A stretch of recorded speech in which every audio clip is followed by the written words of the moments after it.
Hello, everyone. I am Olivia Perkins, and today I will be discussing and sharing what I found interesting about the recorded Zoom titled The Intersection of Race and Fashion by Shelby Ivy Christie. Starting off with the overall view of the Zoom, this video articulates African American history and fashion.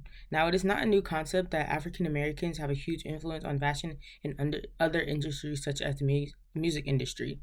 When it comes to a cultural climate, African Americans are the ones people look towards for something new, something fresh, something unique, especially when it comes to fashion. Throughout the video, all different things are discussed and are discussed as it relates to African American culture and fashion and how they tie into each other as well as other things such as economics.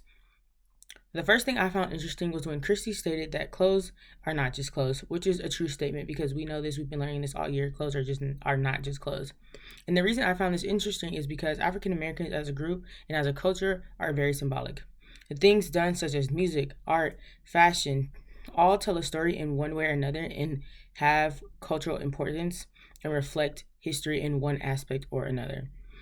Secondly, I found the level of influence that African American women have on trends and styles within the fashion industry to be fascinating because even within our own community, a lot of what's popular is created by Black women, such as the bamboo earrings, the long nails, the lashes, almost everything can be traced back to the African American women. And that is why a lot of things created by African American became popular, but it became popular once African American women made them and made them popular. They start to get filtered through and washed down and trickle down into other races and cultures and things like that. And that's why African Americans and African American women are the most not intimidated, imitated. I'm sorry.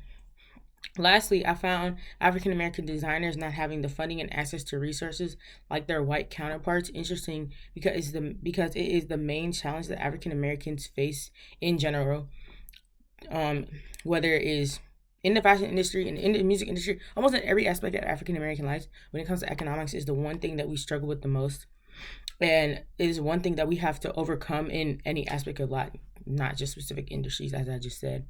It highlights the economic disparity and differences between white and Black designers, no matter what new trends or styles African Americans create. And with that, there will always be someone ready to steal their shine without a second thought. We've seen this before in history, almost every aspect.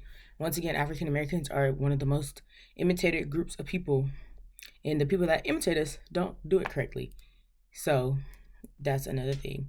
But despite all that, African American designers still come through with new ideas with the tools that they're given and create something amazing, and they have that ability, and it's something that's really special about the African Americans in any aspect, especially in the fashion industry. We can use the creative Telfar as an example. The overall theme or message I got from the Zoom was that African Americans can be credited to creating almost all the trend styles and more, despite all the challenges and setbacks that we face in almost every aspect. So continue to be proactive is key to so that the intersection of race and fashion mirrors each other. Thank you.